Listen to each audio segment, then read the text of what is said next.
when you're starting recording, then if you want to do the introduction, feel I just free. started. Welcome, everyone. This is the Daily Savior podcast. I'm Sebastian. And I'm Aaron. It's great to be with you all again. So today we're going to talk about magic systems in fantasy series. So Yes. specifically, yes, go ahead, Aaron. So specifically, we just wanted to kind of do an exploration of three, relatively, if not very much, well-known fantasy series, being Harry Potter, Wheel of Time, and then Game of Thrones. Yeah, so we want to talk about, how the magic system works and just how it influences character, storytelling, plot, just what the purpose of a magic system is in each series. And then once we discuss each one of them, we can kind of go back and just compare and contrast each of them because a magic system is really, I think, necessary for a series to be fantasy. So I mean, is it? I mean, is it not? Oh yeah, no, I completely agree. It's probably what makes each series so unique is how the author interprets the role of magic in the world that they create. I mean, like how powerful are the characters that wield magic? Does every character wield magic? Um, and essentially, like what rules govern the magic? It's like, is there an unlimited supply? Usually not. Right, Is right. there specific things that need to happen in order for magic to be used? And it's just like it makes it sets boundaries so that you don't have essentially an all-powerful character that doesn't need to follow any rules, because that just kind of wouldn't really be fun to read, you know. Yeah, yeah, no, and I think it's important to really like answer the question of like why should people read fantasy in the first place? Like what's the use of fantasy? Because it hasn't been around for so long. I mean like it's been more around in like religion and myth, but fantasy as a novel genre has only been around for like less than 100 years, I think. Something like that.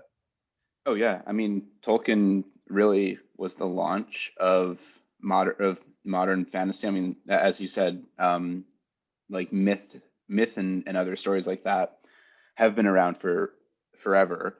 But modern fantasy, like, think about like horses, dragons, swords, magic, Yeah. wizards, wandering wise people. That's all coming, or that's all been a pretty modern, um, or at least bringing it all together in one story in the way that we think of fantasy now. That is a modern creation. Um, so, Yeah. so why don't we get started with Harry Potter? Let's do it. Um, so Sebastian, you heard of Harry Potter? I think it's something about wizards. Some series where they Yeah. have these sticks, these like wooden sticks, and they cast spells. Uh, but yes, okay. So Harry Potter is a what we would call a closed magic system. So it has a specific force of magic that wizards have to do a specific task in order to get that magic. Yes. Specifically, in order to, well, at least I think, and correct me if I'm wrong, I might be misremembering this. Technically, I believe it's said in the series that you can channel your magic through anything, but it's specifically using a wand, at least in the world of Harry Potter, that allows for proper channeling of spells and casting them. So it's like technically anything can be used, but specifically with a wand, and casting spells. Um, Yeah. what's interesting? Oh, sorry, please. Oh yeah, I was just gonna say yes. All right. Specifically, I think what's interesting with the spells, and then we'll get into this more as we talk about the other series that we're going to talk about, that we're going to discuss, is there isn't a central defined force for where the magic Hmm. comes from. It it's dependent on the person themselves, and their quote unquote power, which remains undefined throughout the series. I mean, we know Dumbledore is very powerful. We know Harry is very powerful. Voldemort is, of course, very powerful. Bellatrix, and then Molly Weasley, for whatever reason, just becomes ultra powerful in the last book. By the way, love Oh Molly yeah. Weasley. Fantastic. Um, Honestly, That's Mama really Bear good. strength, like one of my favorite parts. I don't know about Oh, you. yeah, yeah, the seventh movie, right?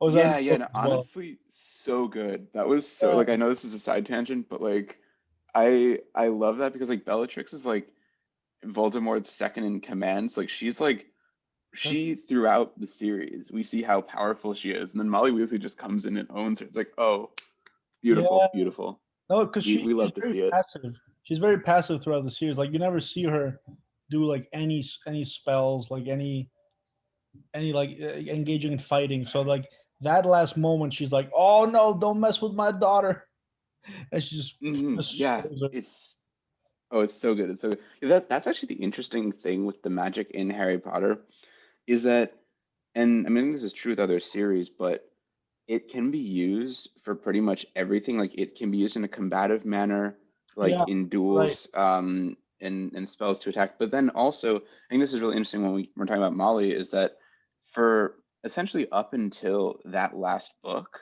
or the last movie, all of her magic is specifically just like householdy things. I mean, she's very much I mean, she is the mom figure. But she just does mom things and by the way, kills it at the mom things. But like she just like she's cooking, she's cleaning, and all of this is using magic.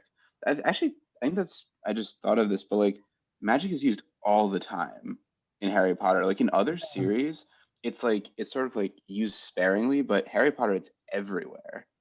Yeah, I think that's a feature of like.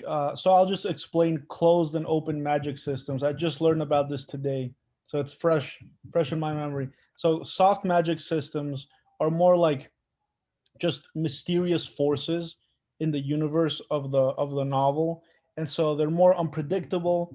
They're not they're not harnessed by a specific set of actions, like a specific spell or formula. So this is more like just like a huge mythical storm, or like you just see like a monster appear out of nowhere and then you have to deal with that monster. So that's more reminiscent of a series like Game of Thrones or the Lord of the Rings series.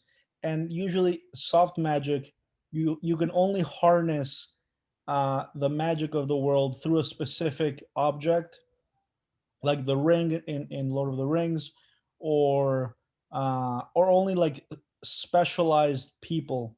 I think that's important for a soft magic system. Only people who have Mhm. studied and who have like mysterious ways have access to that magic. But then hard magic systems is Harry Potter, where the if you're a wizard, you have access to magic. I mean, I think even Harry, even if you don't have a wand, you can still. It's unclear how you can use your spells, but you still have access to that magic. So, but the Mhm. wand helps, but everyone in the wizarding community has that ability. And then something also important about a hard magic system, which like Harry Potter, is the dichotomy. So there's Muggles and there's wizards, and then the Muggles are just human beings. The wizards have the magic, and then there's a bunch of magical creatures. So yeah, so that's the two systems. For sure. No, and specifically what's interesting with what you just mentioned with the dichotomy between muggles and wizards is that the specific boundaries are based, I mean, not it's not entirely, I mean, there's some obviously you have muggle-born wizards, so you can have someone who was born on the non-magic side having magical powers, Exhibit Right. A Hermione. Um, but for the most part, well, no, I mean, this is you can't learn to be a wizard if you don't have the magic just when you're born. Yes. Um, Yes. and like even if you hand a muggle a wand, so like the key object to being able to produce spells, they can wave it around all they want, nothing's going to happen.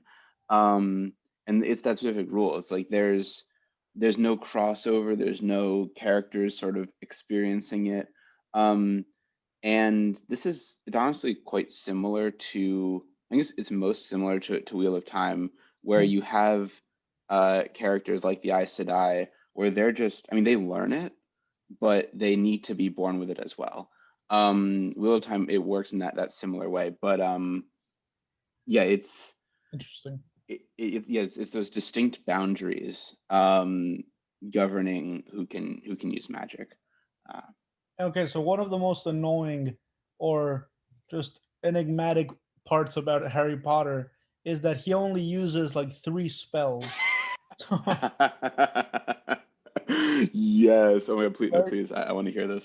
yeah. So, but I think that his use of only three spells is really important for the series and for closed magic systems, because the most important part of a closed magic system is its limitations, right? So in Harry Potter, like the most important part of the series are the wands and how and when the wizards use them for Harry and Hermione.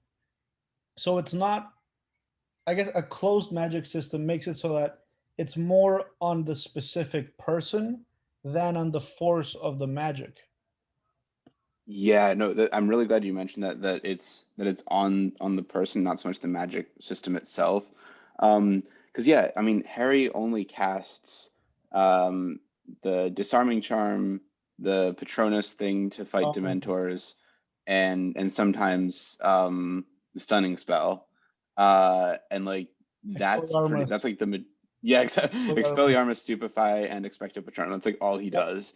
Um, and then of course Hermione is like absolutely everything else. But I mean, not to discount Ron. Book Ron is excellent, but you know, if we're going based on the movies, he's trash.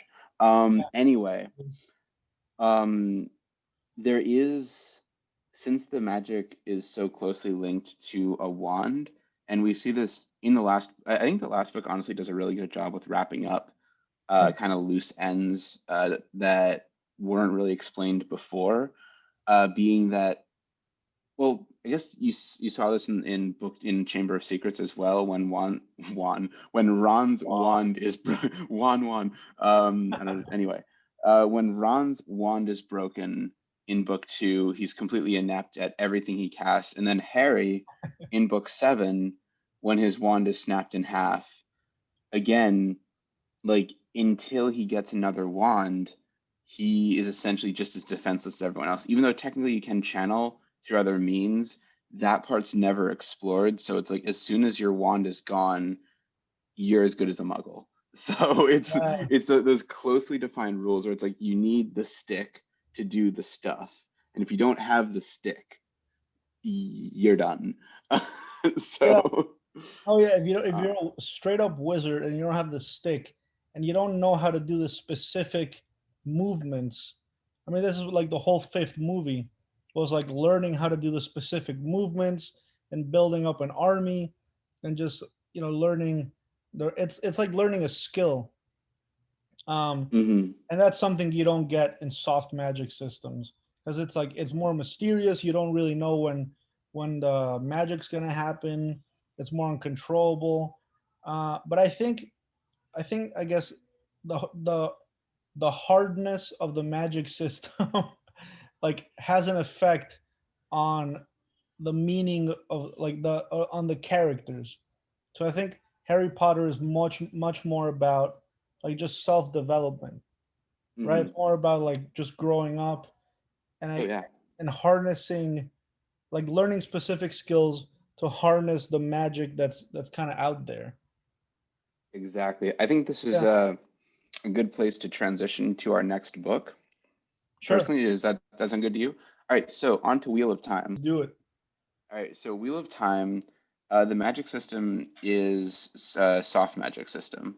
Yeah. Um, and what's really, I think, interesting about this one is unlike Harry Potter, where you need an object to channel the magic through, um, you you can just channel it through anything. Now, to be clear, there are objects that enable just quick brief thing. In this world, Aes Sedai are the main characters that wield magic. Um, they're, I think, closest analogy to essentially like the wizards in Lord of the Rings. I mean, there's more of them than I think the. Oh, wait, there's more Aes Sedai in Wheel of Time than there are wizards in Lord of the Rings, but it's a similar idea where it's a small order of people who go away, get trained to use this magic, and then are essentially treated as like the wise people in the world. Um, Okay. they the magic system is like a central pool of magic that you as a person have to be strong enough to control. So you tap into the central source, the one power as it's called, and then as it goes into you, you have to learn how to control so you can then direct it in different ways. It can really be used for everything or for really anything like healing. It can be used as a weapon. It can be used um, to Destroy. create balls of light, yeah, destroy things. And it's to do these different things, you mix like different elements of the magic. I'm pretty sure there's it's like essentially unlike Harry Potter, where you can really only directly use the magic using a wand. Wheel of Time, the magic system or using magic involves channeling from essentially imagine like a reservoir. Like you have like a reservoir filled with water. Yeah. Essentially, what you're doing is by channeling it, you're essentially putting a little pipe in through the wall of the reservoir. And so if you're not strong enough or you're not trained well enough to control it, all this water is just going to burst out and then you're going to die. So it's like it's that's the difference where it's like Harry Potter, we don't really see it as a central magic. In Wheel of Time, that's what we're told. Um, Okay, so I think this is an important element of Wheel of Time that I think for Harry Potter you don't really see that spells like cost the wizard. So like they only cost them like the physical effort of like casting the spell. I guess the Patronum is a little different. I think the Patronum does take like a memory, and like yes, there in the third book there is a whole there's a whole thing about having a strong enough memory and casting a wide enough Patronum. But that's kind of like the only time that the internal element of like a wizard is really shown. Because other than that, like I mean, if you say Avada Kedavra, you can kill anybody basically. correct. It's just that it's forbidden, right? It's just that it's forbidden. But which I always thought was like a huge liability. You know, like if that was a real thing, people would be using it all day. So I think that the one key thing, you are right, where it's like the Patronus charm is like one of the only spells that you see that you need some sort of strong moral character to be able to do. Like you need the happiest memory you have. Like it can't Yeah, just be a good memory. It literally has to be the happiest. And then essentially what it seems to me is you're like reliving that memory. Like you're feeling it, and then that is concentrated into like the Patronus thing that protects you from Dementors. With the killing curse, um, it again it requires a certain power level. Like I mean, power. What I'm saying is like you need a certain internal magical strength to be able to right. do it. So like not everyone can do it. It's similar thing with the Patronus, where like you need the happy memory, but for whatever reason, and it's like it's not entirely explained in the book, but like everyone is surprised that Harry can produce a Patronus because it's a very complicated spell. It's Yeah. in a similar way with the Imperious Curse, the one where you can control people. Like the first time he tries to use it, he fails. This is in the Order of the Phoenix when he's chasing Bellatrix. Oh Um, yeah. well, no, actually, it's not the Imperious Curse. He tries the Cruciatus Curse, the Torturing Curse first. Um, it's like you need to be powerful, and then you need to truly believe that you want to do what you're doing. It's like Mhm.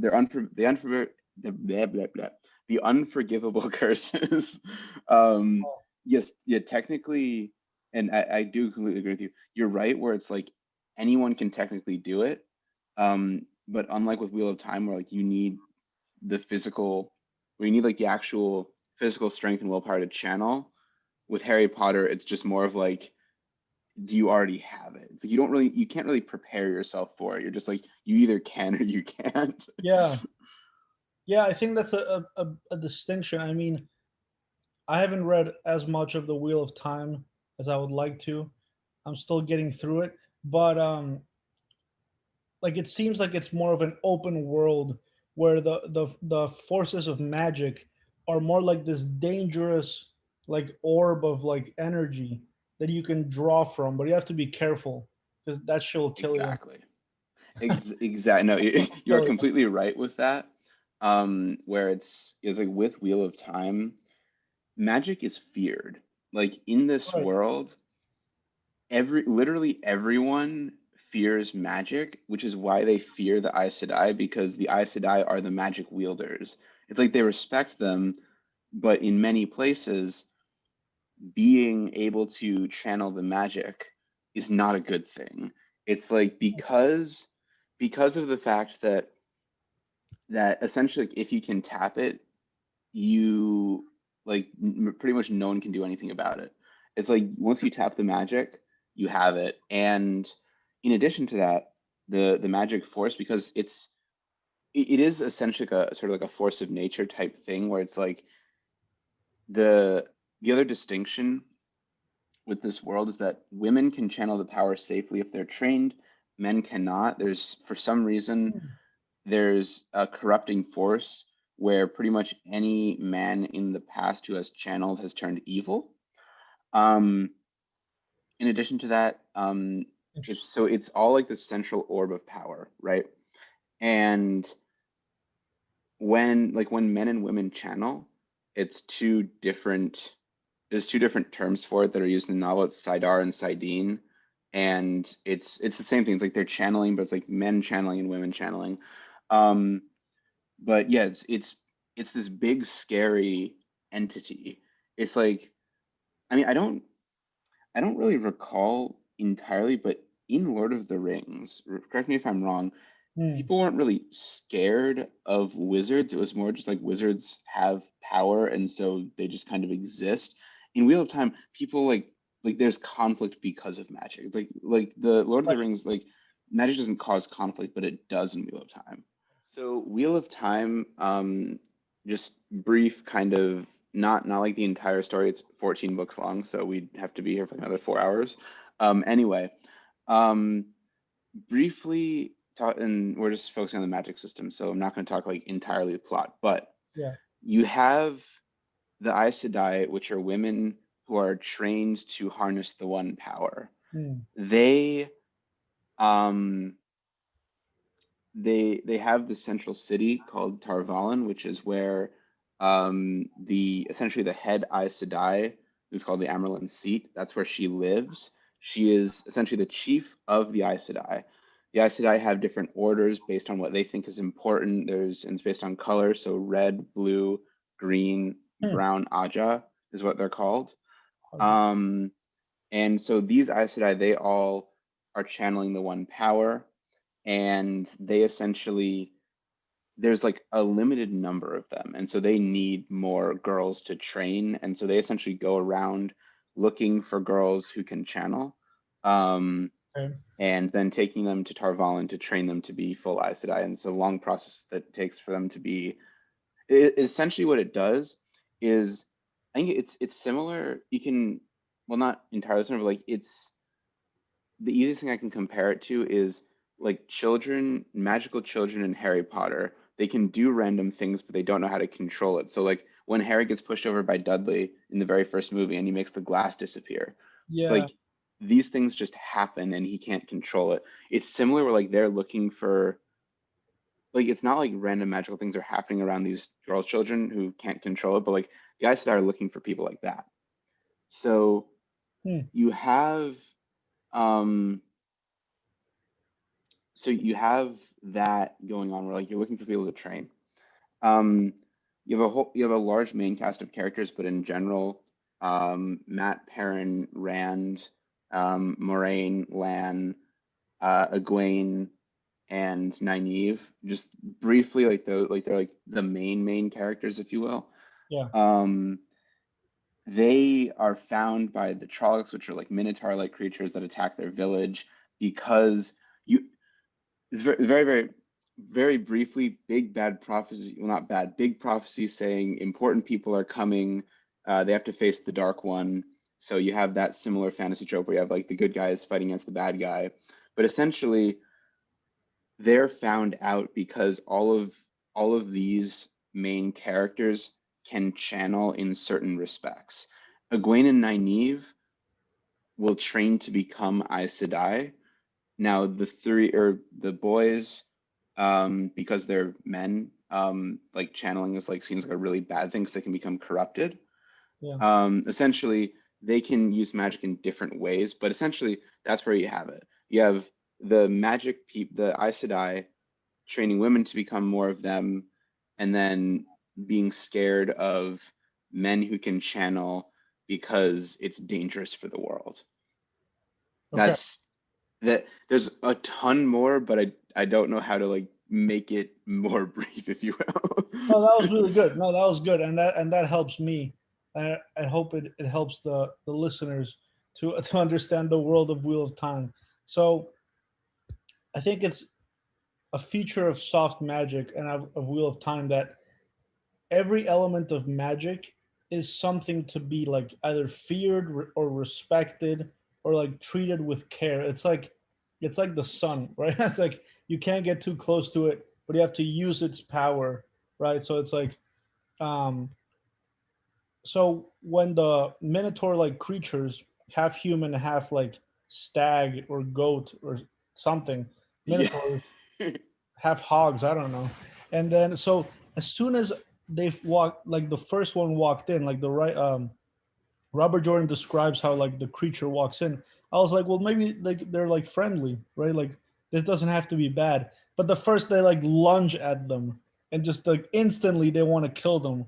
So I think this is like more like soft magic, like Lord of the Rings, like Game of Thrones, because like the White Walkers in Game of Thrones, they just want to kill the human beings. Why? It's not really known why. They just have something against them, and I think that's something I think that's interesting with soft magic, and it I guess it matters for the characters because they're constantly on the lookout for magic. Like it's something that's bigger than them.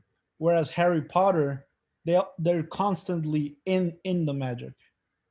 Yeah, no, I think that's a really interesting point that you just brought up. It's like with with a soft magic system, it's it's not everywhere all the time, but it's inextricably linked with developments in the world.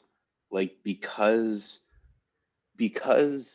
the one power exists, anyone who has any connections to it are instantly essentially important in the development of the world. And it's actually essentially it's like soft magic acts upon the characters, hard magic, the characters essentially act upon it, Yeah. right? It's like Harry Potter, like everything is magic because the wizards are making it happen. With Mm, Wheel of Time, it's essentially like the characters are reacting yeah. to being able to channel because there's a danger in it.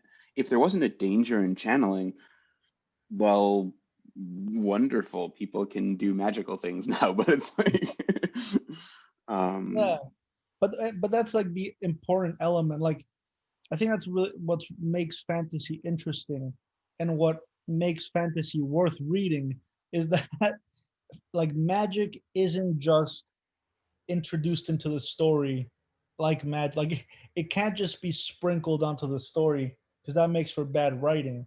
So I think, and I think people who don't necessarily like fantasy novels engage in fantasy like in a bunch of other things like superhero movies or fantasy, you know, everything where that's more that kind of rises above the level of reality is fantasy, and fantasy needs rules.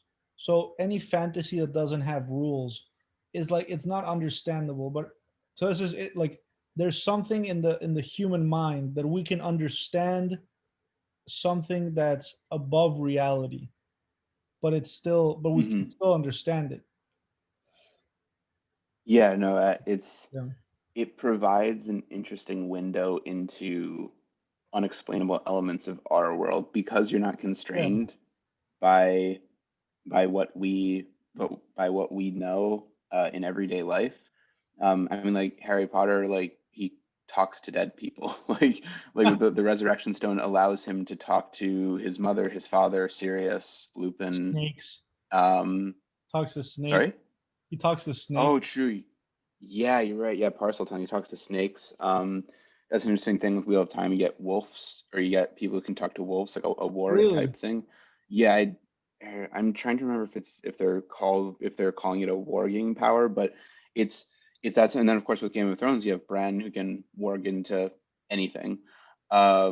Bran's a different can of worms though, Yeah. but so you have these things where it's like, how do animals think? Like the interesting thing with Wheel of Time and with wolves is like we know that wolves are pack animals, and we know that dogs are in a similar vein. I mean, obviously, dogs are the the Same. version of wolves we can live with because they won't run away and tear our throats out. Anyway, um, you get an exploration of what would it be like to be able to talk to these, like how do they think?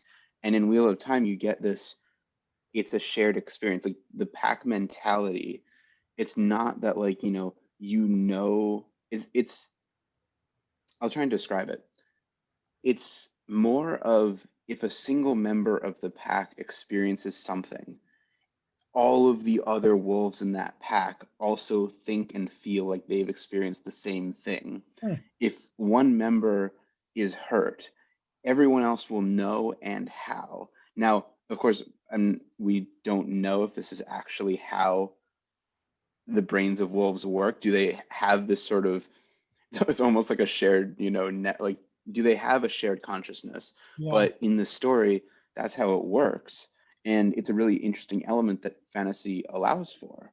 I mean, you can't write a historical novel about something in the past and be like, and then all of the dogs were talking to each other. It's like, like you can't explore that in that element or in Yeah. nonfiction literature. So it's like this. It provides a cool window. Provides a cool window. I think it does, and I think something important about fantasy, like it always has to do, like all of the, yeah, all of the books series we're talking about, they have a mixture between human beings and animals, right? So magic systems in a sense always give magic to animals as well.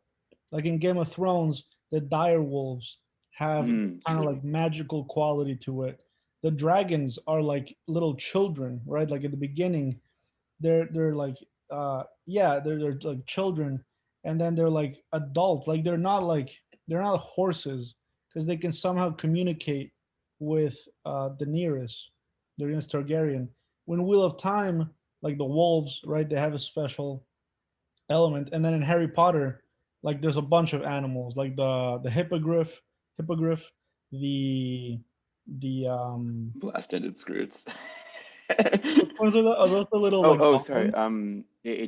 Those unfortunately like weren't in the movie. Honestly, one Oh, of the oh, biggest losses of oh my God, what book? That oh no, that was Goblet of Fire. One of the biggest losses of Goblet of Fire. Blasted Scroots were a I'm gonna get mixed up what they actually were, but it was something that Hagrid breeded himself. They weren't an already existing creature. He like breeded like my man. some, like I think it was a manticore and fire crabs or something. I don't know. Anyway, sorry, it was a mini interruption. Random magic creature that existed in the world. Anyway, sorry. Oh, you're good. Proceed. You're good. I'm just trying to like explain magic. I just kind of grab my head around magic systems and all that they kind of entail, like all that they affect. And for some reason, like all these three fantasy authors, like if it affects human beings, it has to affect objects and animals, right? It's not just uh, the people, because then yeah, for some reason it has to do with the world around them as well. I think what's really interesting about that is, I mean, well, let's put it this way. If it didn't affect the animals, then, I mean, well, I think partially, and this is probably just my personal curiosities and preferences for things, I Hmm. kind of like new animals and creatures that I can't that are that I haven't seen in the real world. Like I Me personally too. think it's just it's one of those elements that just makes it a more immersive experience when you're reading. Because like let's just say it was a immense fantasy world, crazy things, forests, like things don't look like what you experienced, and all of a sudden there was just like a cat and like that was like the only animal that you had. I mean, it's Right. just kind of boring, you know? I mean, but a magic cat, that right there, that's an interesting addition. Um, which by the way, I'm not sure how steeped in Harry Potter lore you are, but apparently Hermione's cat wasn't actually a cat. It was like a magical creature called a Kneazle. Um, yeah, it, y- y- for a on the surface seemingly simple story, the fandom has gone insane and like dug so deep into things that you'd never think to actually explore. Oh And yeah. Oh yeah. it's a fascinating place. If you ever desire to look, there's there's literally just books and endless web pages about things you couldn't even imagine trying to dive into. But yeah, so apparently Crookshanks was not a real cat. And then, Anyway, yeah, is this confirmed by like J.K. Rowling, or it's just like it's mostly like a fan theory? so Crookshanks, I don't know if it was confirmed in like a tweet. Again, J.K. Rowling's Twitter is an odd place. I wouldn't recommend going. It was either confirmed via tweet or via Pottermore, which is the website that she created. Um, there's tons and tons and tons of articles exploring really specific, minute elements of the wizarding world on Pottermore. If any of our listeners are curious and have time to waste and really just want more Harry Potter, which honestly I don't blame you. I Oh love yeah. the series. It's like one of my favorite things ever. Anyway, Pottermore, great place. Those are all written by J.K. Rowling herself, so it is, at least in my personal opinion, canon material. Oh yeah. Um, It sure is. so yeah, so there's tons of things there, but yeah, I'm pretty sure it is confirmed that Crookshanks was a Kneazle, and not a real cat. Anyway, I think I got off on this tangent because we were talking about magical animals. Yeah. Um, so just kind of wrapping it back up. Um, it's a more immersive. It provides a more immersive world, and B, if there's magic in the world, why wouldn't it? Oh, maybe that's not a good point, but like I think because it's more immersive and going based off of your point earlier of it allowing you to explore things that are more difficult to explain in reality, Hmm. it it just gives you an easier way to provide answers to um like behaviors of animals. Like I mean like Yeah. why are they standoffish, or why do they um why what is it that they're watching for? Why are they like kind of running like what unexplained behaviors do animals have? And then if you let the magic also affect the animals, it can give you a means to explain it. So But isn't that strange? Isn't it like isn't it strange that, what you said, that, having a cat, that like a magical cat, like an or an animal that doesn't exist, and it's a variation of a real animal, that actually makes you more immersed in the series. Like having fantastical elements actually makes you believe in the world even more. But that's kind of like counterintuitive, right? Because logically, you would assume that the closer to life the writing is, the more you can get into it. But actually, what we learn from these fantasy series, and also something that's interesting, is like, these fantasy series like Harry Potter, Game of Thrones, Wheel of Times, they're considered to be niche. They're considered like, because they're hard to get into, but they sell more copies than any like fiction series, than like straight fiction. So like true. Wheel of Time, a 14 book series, it sold like 50 million copies of books or even more. So it's like, Yeah. it's kind of unbelievable, isn't it? Like that yeah. I mean, to me it Yeah, is. no, oh no, it's fascinating. I think going specifically off what you said, with you'd think that it would be more immersive if it was closer to reality. And I Yeah. think you're completely right about that. And you also, it's like if you are writing a series, you're walking a very fine line, at least in my opinion, a fine line between being almost too magical or too realistic. Yes. Because, like, if it's too magical, and this is, I think, a problem that, and this could just be my feeling, but I think this is a problem with Wheel of Time. Fandom, don't hate me. I know you're out there and you're really, really protective of your series. I get it. I love the series too. If you have too many elements that are unexplained, that are too dissimilar from reality, it becomes really, really difficult to feel immersed and wrap your head around because you're spending too much time being like, wait, they just did what for what now? Mhm. Um, and I think that's why, especially with Wheel of Time, like you need to do a second read through. Like you miss so many elements because you're trying to figure out what in the world is happening. Um, so I think yeah, it's like you're walking a fine line between being so complex that people can't relate to it, and or being too realistic. So you're like, well, I'm reading someone's diary essentially about their day yesterday when they went to the grocery store to get Right, milk. right. Um, and yeah, I mean, in addition to that, I think when it becomes so walking that line, um, walking the line between too fantastic and too real, you can also come upon a problem where because the character is driven by, say, like a prophecy, then you can't relate to them. Like if your character is too good, um, or too evil. Like, I mean, I think that's one of the things that Game of Thrones does fantastically is creating that gray area for a character. Um, Harry, like, he has some nuance. I get it. It's a series meant for children. He has some nuance, but for the most part, Harry, Ron, and Hermione and their friends are the good guys, and Voldemort and the Death Eaters are clearly the bad guys, and you don't really get much in between there. And I think Yep. and I think maybe we can move into Game of Thrones pretty soon. Yeah, let's do it. Um, Let's do it right yeah, now. that's yeah, all right, cool. Perfect Get transition, it. seamless. It's like we planned it. Um, Yeah. Game of Thrones provides that nuance in this dichotomy of do you have completely real or do you have completely unbelievable? So I Yes. turn the floor over to you.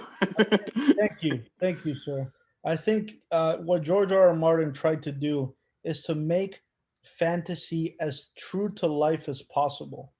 Because I think, even the name like Westeros, like really West, it literally has the right. It has the word West in it. Like you, Yup. and then like the East, and it's so close to the real world. Like the West, King's Landing is basically like Europe or like the Western world, and then the Hmm. East is like the mysterious places, which is more like India, um, I guess Africa, which is more like tribal, more like a folk culture, and it's very like Arabia, uh, it's very true to life. And I think he takes the soft magic system to its like very extreme, because he in Game of Thrones, like magic is only seen by like people you never meet, basically like the children of the forest. I don't even know what's going on with that. Did you ever figure out what the children of the forest were like? So the Children of the Forest, from what I've been able to interpret, and of course, as depending on when you're listening to this, if you're listening to this years in the future, maybe you'll know. But as of right now, the Yeah. last two books still have not been published. We have, of course, the ending of Oh the my TV god. series, but the last two books are still MIA. But from my understanding, the Children of the Forest are essentially a personification of nature. Like they are the personification of nature, and then also I think of indigenous peoples. I mean, they were there before quote unquote the first men came to Westeros. I believe it's like the Andals or whatever the race was called in the series. Yes. Okay. So they're like the natives, and then also nature personified. It's like they have powers and abilities that the Westerosi don't have. Um, and it seem, at least in my interpretation from reading the books and seeing the series, that's what I got. Is that kind of similar to what you got? Yeah, something interesting is that that's what I got as well. And something that I like reread today is that the children of the forest actually created the first white walkers. Oh yeah, you're right. You're right. And there's really no explanation why they did it. It just, I guess it's kind of just like out of spite for some reason. I think there was a reason. Maybe they thought humans were too corrupt. And so, I think, and this could be completely wrong. I think they were created to fight the Westerosi. I think the uh, idea was that they would fight for the children of the forest so that they wouldn't be completely wiped out. Because in the series, like the remaining children of the forest are either on the Island of Faces or the Isle of Faces, which we never visit or still haven't visited, and then north of the Wall. mm, So essentially, outcast. I really think of like how the magic system affects Game of Thrones. It's just I think Game of Thrones must be like the most realistic fantasy series out there because it's almost it almost is undiscernible from the real world except for the dragons. He just had to put the Yeah. dragons in there. And that's important, right? That Oh and yeah, yeah. yeah, it's important and because I mean, I guess in the real world, in our world, like there are people who claim to do like fortune telling and like dark magic, and people who claim, I mean, like religion. Let's just leave it at that. And then Hmm.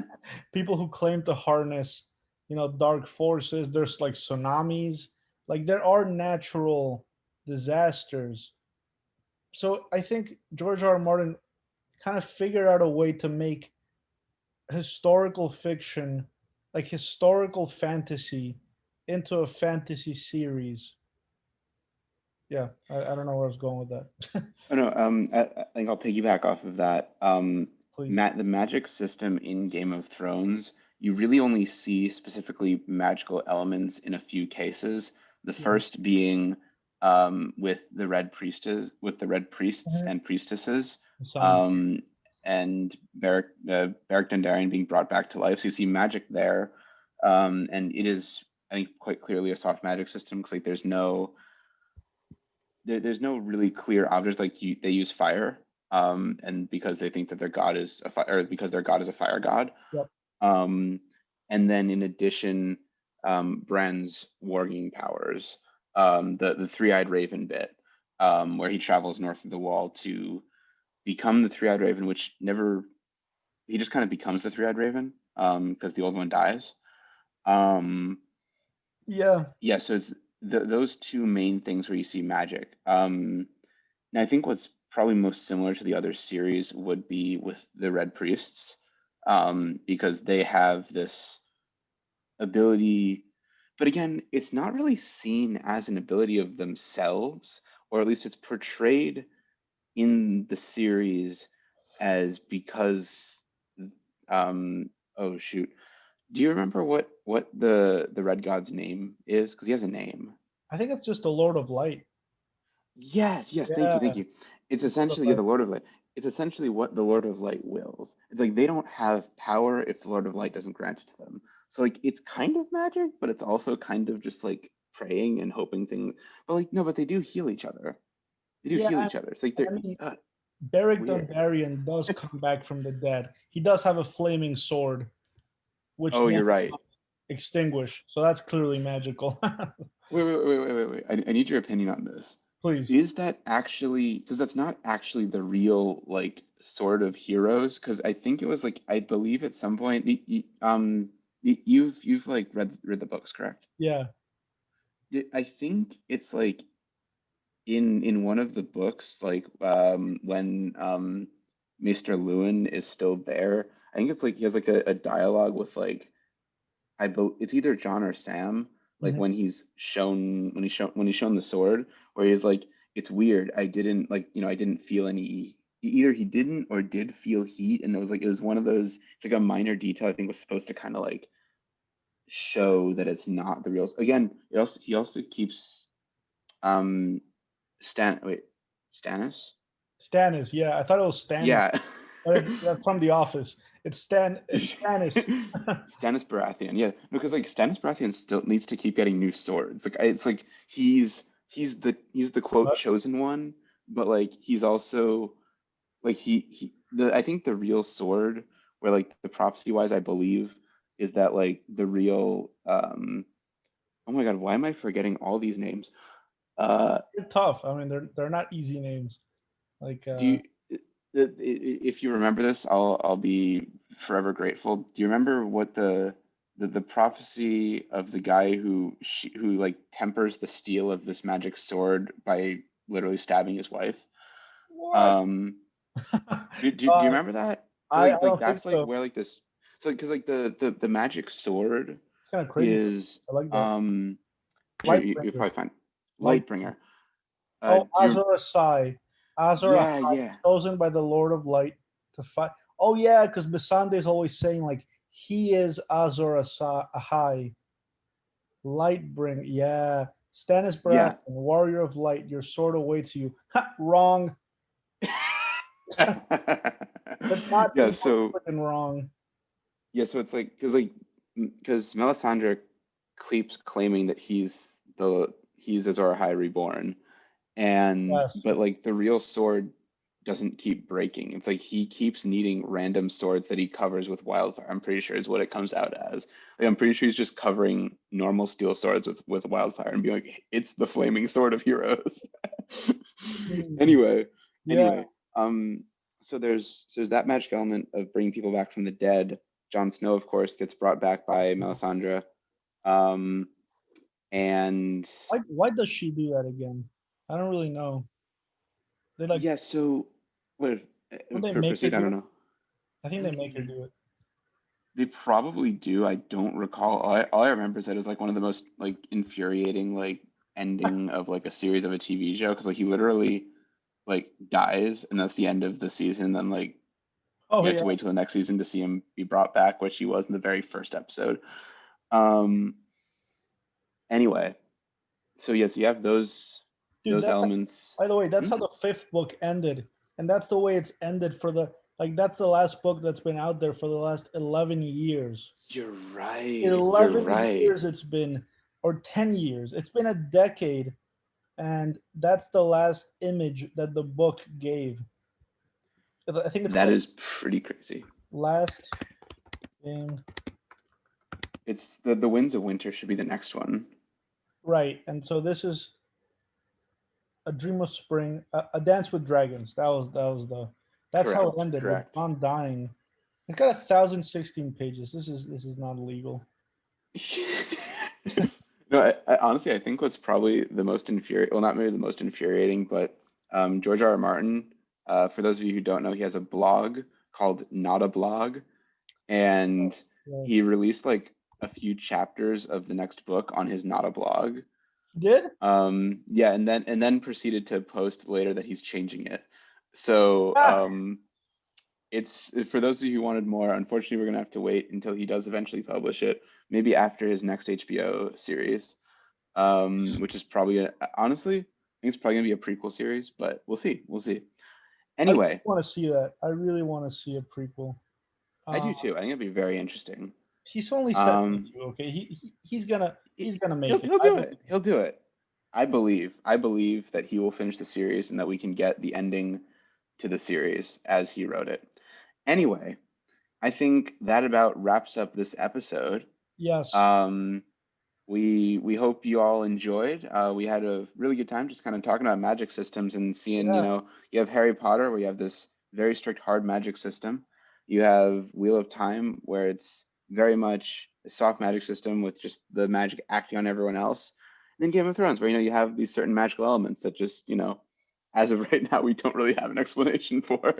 Yeah. I think because Harry Potter, very hard. Then the Wheel of Time is soft, but it's also defined as to how soft it is. I guess. like True, true. in Game of Thrones, you don't even know what's going on. There could be a hard magic system. We just don't know about it. Like Very true. if there is, the characters are unawares of it. So we went from more defined to less least defined. Exactly. And yeah, I mean it's interesting because it just it gives you a structure to interpret how the author viewed their world and how it should act.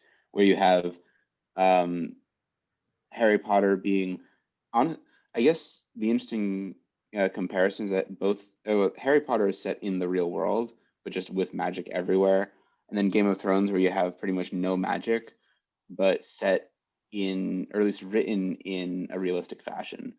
Um, Parallel so world, yes, right? Yeah. exactly, like a parallel world. Um, so yeah, Okay.